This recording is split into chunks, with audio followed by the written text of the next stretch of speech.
For the given function y equals f of x, we defined the derivative of y with respect to x as the limit of f of x plus h minus f of x divided by h as h approaching towards 0. We use the notations either y prime of x, y dash of x also you can call, or f dash of x. And a moment's thought will give that for each function, I mean a nice function, we are actually attaching a derivative as another function, which is either denoted by y dash or y prime or f dash. So it is usually in the higher mathematics called as an operator. That is, it takes a function f to its derivative f dash. Obviously, we are familiar with finding out derivatives of standard functions, and many more techniques we have developed while we were doing in +2 and all. So all the rules we can just take to evaluate for the evaluation and all. Also, we know that a geometrical meaning of this limit is highly important, highly significant.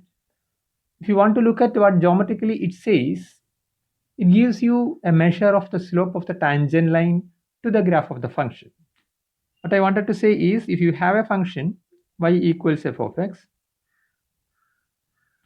and at a particular point f I mean on the curve, the graph of the function y equals f of x, if I'm marking the point corresponding to x, I have to mark x f of x. And on that point, if I'm just looking at the tangent line whenever it exists, and if it makes, I mean the tangent line actually makes an angle of alpha with the positive direction of the x-axis,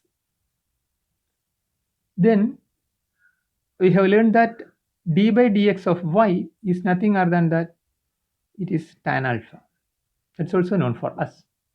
In fact, this alpha is, this angle also can be recaptured by looking at tan inverse of this derivative. So various techniques and applications are familiar for us in the real world using these derivative concepts. Many of the physical problems can be interrupted in terms of this. It is not only in the spectrum of mathematics or science.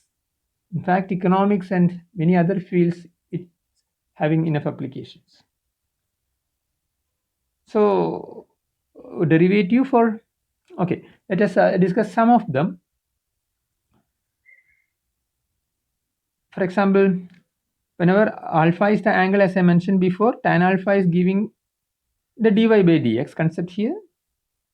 And if you are considering about the rectilinear motion, for example, a particle is moving along a line, then from time 0, whenever we are we are looking at the path of the position of the particle after some time, a particular instant of time t, and if you are denoting s as the displacement or distance, whatever you like, then one can see that the position actually depends on the time, obviously. So it's going to be, s is going to be written as a function of time. So we have enough application for these things. Then the instantaneous velocity of the body at any time t, we call them, it is v of t, that is velocity, and it is given by the derivative, that is ds by dt, I mean d by dt of s, I mean, or such velocity. If you are interested, velocity is also, we are going to call it as a function, that's all, nothing more than that. So by definition, velocity is, whenever you are considering s as the function of t, just find out the derivative, then you will get the instantaneous velocity there. Some notion in the mechanics related with this, that is nothing other than that if your v of t, if you are looking at, if it is positive, then the body is in the along the direction, the positive direction. That's what it means actually. Whenever it is giving a v of t, the signature is a negative, it actually gives the body is moving in the negative direction. Such notions are familiar for us from the mechanics. So moreover, if you are only interested in the magnitude of this quantity, I mean you are a scalar quantity we mean, then you have to take the absolute value of this function, that is mod v of t will give the speed of the body at any time t. So all these familiar uh, facts we can make use of in doing problems and all. So speed ideally gives you, it is given by absolute value function of v of t. Once velocity is there, just take the modulus of that thing. Then modulus of ds by dt is the magnitude of that thing. Moreover, as I mentioned before, the signature will give v of t is greater than 0. It says that the body or the particle is moving along the direction, or the positive direction. Otherwise, it is the reverse direction, negative direction we mean. Let us look at some examples in the practical examples of mechanics, which you have already familiar in dynamics of physics. The position of a particle moving along a straight line is given by a function s. So it is given through 2t cubed minus 15t square plus 24t, as d is non-negative. T is measured in seconds and s is in feet. There are three problems we are asked to do. The first one is find an expression giving the velocity of the particle at any time t. Any instant of time you have to find out an expression. So just we have mentioned that whenever you are writing s as a function of t, velocity, that expression is simply given by taking the derivative. So just look at the derivative of the thing. Use the formal rules and you will end up with 6 into t minus 1 into t minus 4. Why you are factorizing it is it should be useful for the next two problems. Second one is determine the position of the particle. By the way, it has a little bit of tail part is also there in the first problem. What are the velocity and speed of the particle at t equals 2? So this is a general expression for v of t. V of t is given by this. In terms of t, you can express v, velocity. So the tail of the first part is something like this. What are the velocity at a particular instant? Whenever t equals 2, what it says, that's all. Just to put t equals 2, you'll be getting minus 12 for the velocity. But minus 12, if you are using the unit feet per second, it actually gives you an idea that it is negative, right? It's negative means the particle is moving in the negative direction. That's all. What is the speed? Only the magnitude. Just you have to look for the magnitude of this v of 2. So modulus v of 2 will give 12 feet per second. But negative signature in the velocity actually gives you the movement of the particle is the negative direction. That's all. Now, the second part is determine the position of the particle when it is stationary. Particle is stationary means velocity should be 0. So just you have to put this expression should be 0 and corresponding t's are what. So that is why this expression, I mean whenever you are factorizing it will be useful. That is the next thing. So 6 into t minus 1 into t minus 4 is going to be 0. Since 6 is not equal to 0, either t minus 1 is 0 or t minus 4 is 0. Right? Which gives you t either equal t equals 1 or t equals 4. They are giving the positions. What were exactly. So position you have to go a little bit more. At the instant you will get it first. See, whenever you are making t equals 1 and t equals 4, it gives the time in instant of times where this becomes 0. V of t is 0. Now corresponding to t equals 1, you have to work with what is your functional value. So f of 1, you have to evaluate. That is v at v of t is going to be 0 for t equals 1 as well as t equals 4. At t equals 1, what should be the functional value? You have to evaluate through the expression given by the equation, the previous equation, which is given by this f of t. So just to put that t value here and you will be getting at 11th feet what it happens. So that is the f value corresponding to 1. Very similarly, you can work with t equals 4 and put it and you will get minus 16 feet. So these are simple applications. And the third one, actually, you have to be a little bit careful, that's all. When is the particle moving in the positive direction as well as in the negative direction? So to say something, the signature you have to consider, that is v of t, we have an expression here, 6 into t minus 1 into t minus 4. So this fellow, when it is going to be positive as well as it is going to be negative, you have to discuss. But this v of t, if you are looking at, it's a product of factors. The factors you have to look at here. So 6 never going to be anything to do. It's a positive quantity. So t minus 1 into t minus 4, this product you have to look at. So sine of t minus 1 in measure, you have to look at, t minus 4 also you have to look at. Sine of t minus 1 is going to be positive whenever, I mean, t minus 1 is greater than or equal to 0 or greater than 0 whenever t is greater than 1. That's what it says. So if you are having the number line, if you are marking something like this is the number line, and time is taken to be non-negative. So 0 onwards it propagates like this.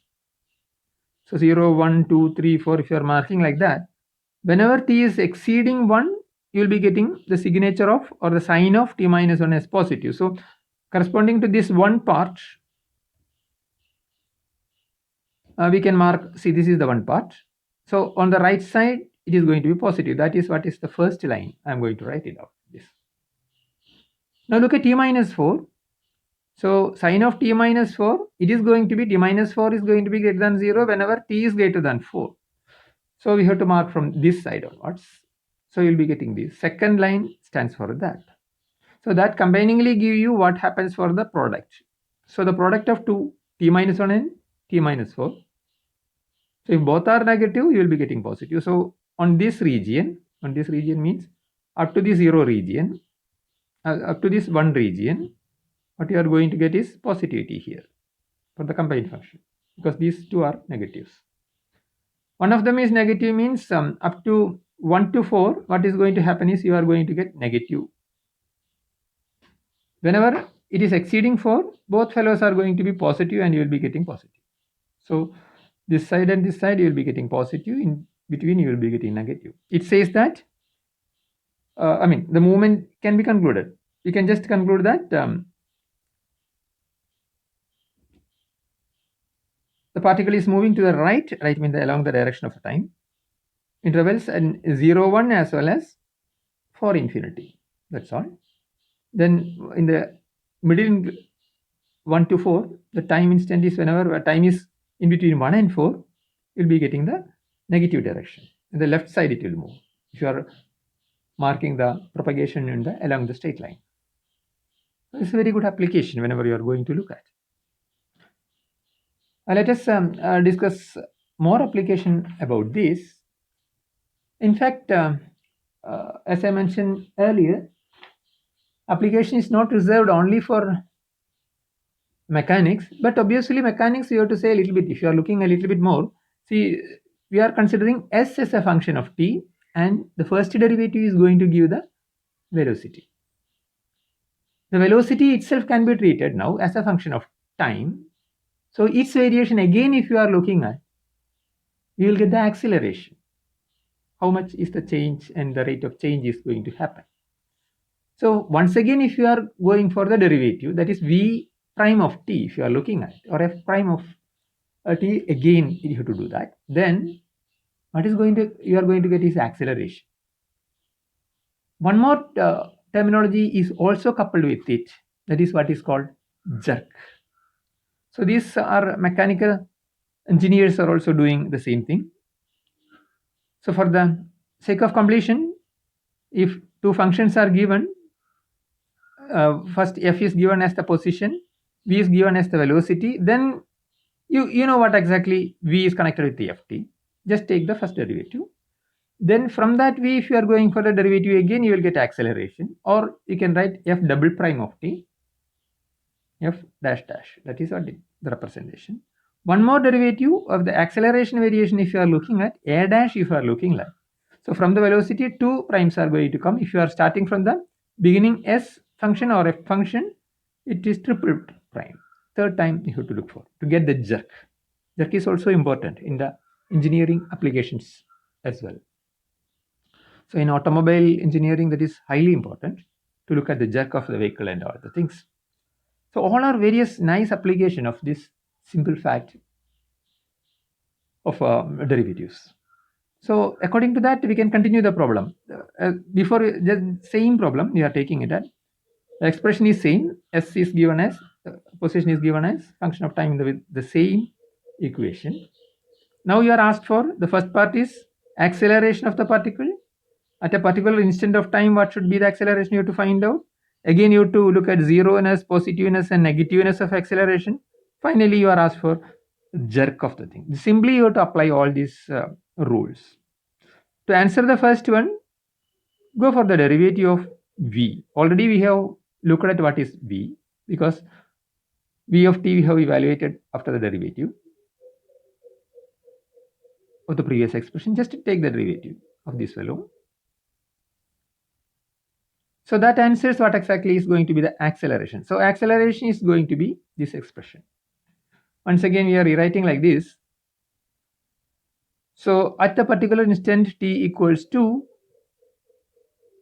you put 2, that is a at 2, you have to evaluate, then you will be getting like that on the evaluation. So it is giving a negative signature for acceleration. So we used to call it is deceleration. The variation is on the opposite direction. That's what is meant by this negativeness. In fact, once again, you can look for the stability, which means where it's going to be stable. So just put the expression alpha of t is going to be 0. So it will immediately give 6 is not equal to 0. So 2t minus 5 is going to be 0 whenever you are getting t is going to be 5 by 2. So that gives the answers for when it's going to be alpha acceleration is going to be 0. But with that, another problem is also given. Positive and negative signature about the acceleration is also are also asked for. As before, you have to see this is just 6 into 2t minus 5. So that expression, if you are looking at, what you can observe is which is the expression is this one. This is alpha t, a t, sorry. It is what is a of t. So 2t minus 5 is less than 0, 2t minus 5 is greater than 0, you have to evaluate. 2t minus 5 is less than 0 implies or implied by 2t is less than 5 or t is less than 5 by 2. Very similarly, 2t minus 5 is greater than 0 whenever t is greater than 5 by 2. So just look at these intervals. So what happens here is whenever t is varying in between 0 and 5 by 2, one signature you will be get, means negative signature you will be get. Rest of the signature, it will be t greater than 5 by 2, you will be getting positive. So finally you have to look for the jerk. I think the last problem was jerk. So once again you have to differentiate, which means already we have the acceleration. Once again you differentiate it with respect to t, you will be getting the jerk. So it will be like this. Units are also important. According to that, you can go the dimensions. So this is these are the familiar application on the mechanics side or dynamical side. But other spectrums, for example, economics everywhere it is using so many nice functions. I mean, usually called marginal functions. It has a very great role in significance in economics. So that also we will discuss a little bit. So to understand it, what exactly this function, just I will make a hint of this, how the problems are evolving up. Cost function or revenue function or profit function. So many functions are coming there. Ideally, whenever in economics, what is happening is one quantity, basically the rate of change of one economic quantity with respect to other. They are actually coming inside the marginal analysis. So let us work with one exercise or example, then you will understand what is importance is. So the problem or the example is given like this. See, suppose that the total cost in dollars incurred per week by some company in manufacturing X refrigerators is given by a function. Depending on X, you are getting a function. This is the equation which is actually gives that. So the cost is given in terms of X here. So X, the number, actually it varies from 0 to 400. You can make use of this thing. So two problems are given here that will give you how the application of derivative comes naturally. First one is, what is the cost incurred in manufacturing the 201st refrigerator? Then you will look at the next. See, the first problem actually, if you want to look at the 201th refrigerator, how much cost it's incurred, obviously it is going to be the difference. See, function is given. The cost is actually occurred C as at in terms of X if you are writing this one. So C at 201 you have to look at, C at 200 you have to look at. Just subtract it, you will get how much it will come from this. So from the base of 200, you have to go for the next level, that is unit level, right? So C of 201, C of 200, take the cost difference, you will be getting what exactly is going to happen for the 201st refrigerator, how much cost. It's very natural. A discrete kind of evaluation. Whenever you are discussing such things, that is usually called the marginal cost. That is economics usually called the unit cost from a ground level, x equals at some state level to the x equals a, for example, to the a plus 1 level. That is a marginal cost they are called. Okay, that we are going to get as one on just evaluation. See at 2 and not 1 and 200 evaluated, so take the difference, you will be getting 119.8. In fact, it is given in dollars. Look at the second part, that will give you why it is important with calculus. Find the rate of change of C. C is a function of x. So you can just find out C dash C prime of x. Take the derivative, very easy than this difficult calculation of the sum difference. So you'll be getting C dash of x is as this expression, minus 0.4x plus 200. Just to put x equals 200, that is C dash at the value 200 you are evaluating, you will be getting 1 to 120. You look at these two quantities. So this marginal cost actually is given by finding out C dash at 200. That is an immediate application. So marginal cost can be approximated by this. Whenever you are having a C function, with a cost function, at a level from A to A plus 1, that is a 1 unit difference if you are looking at. Either you can find out this complicated way, the first way, but you can well use just find out the derivative and put it the value there. That will give the marginal. That is why margin analysis become easier. The calculus makes it so easier in the economics. So it's a good approximation for this. So we call the second one as the marginal function. Not only this, cost functions are important. In economics, there are revenues, profits, all such things are important.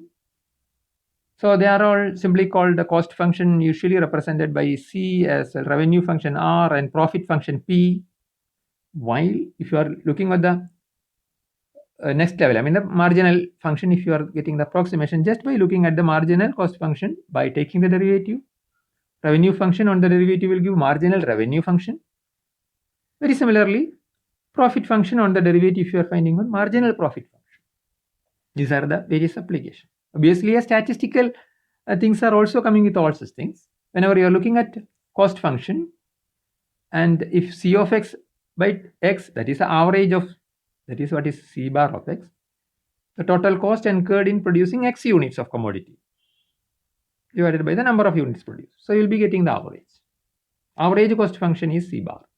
That is usual notation in economics. Its derivative is marginal average cost function you will get. It's easy to compare them. So all these application as before, what you have done in mechanics can be applied in very live humanity field, which is economic side. So just to look at one exercise or example, it's about marginal revenue. So revenue function is given in terms of an expression which is given through this. X is varying into 0 to 800. First one was find the marginal revenue function, right? So just you have to take the derivative, nothing more than that. So marginal R is given, R dash X you have to find out. Simply go for the derivative, you will get that. This is what is going to come. So second part is, if the company currently sells 200 phones per week, by how much will the revenue increase if sales increase by 1 phone per week?